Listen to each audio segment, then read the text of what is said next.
Bonjour Karine, tu vas nous parler de Baveno-7 qui modifie nos pratiques. Qu'est-ce que tu as pu voir?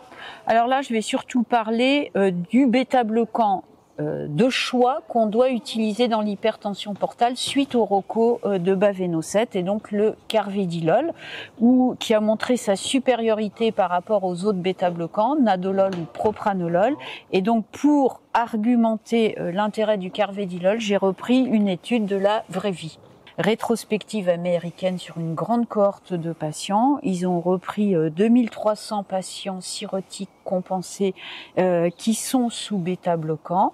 Donc 70% avaient du carvedilol, 30% avaient soit propranolol ou nadolol, qui sont les bêta-bloquants qu'on utilisait classiquement autrefois.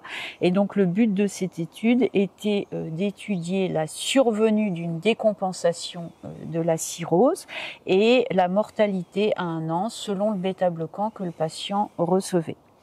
Donc cette étude rétrospective montre que le groupe carvedilol présentait de façon très significative une diminution de la survenue de décompensation de la cirrhose, que ce soit l'acite, la rupture de VO ou l'encéphalopathie hépatique, et qu'il y avait de façon significative également une diminution de la mortalité à un an par rapport aux patients qui recevaient les autres bêta-bloquants. Donc cette étude, elle confirme les recommandations. Les résultats sont très forts puisqu'on agit même sur la mortalité des patients. Comment tu fais en pratique? Donc en pratique, chez un patient qui a besoin de carvedilol sans urgence, je l'envoie systématiquement chez le cardiologue en remplissant bien le bon et l'indication que je veux mettre le carvedilol.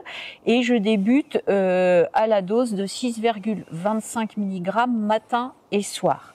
Donc dans cette étude, ça a montré que c'était la dose optimale bien tolérée. Si il est fragile, le patient, je vais commencer à 6,25 mg le matin pendant une semaine. Je lui demande d'aller voir son généraliste pour qu'il prenne pouls tension. Et si les paramètres sont bons, on augmente à 12,5 mg jour. Quel est ton objectif pour baisser la fréquence cardiaque? Alors ça, c'est comme pour les autres bêta-bloquants, c'est diminuer le pouls de 25% ou un pouls aux alentours de 55 battements par minute et une tension artérielle systolique à environ 90 mm de mercure. C'est très clair.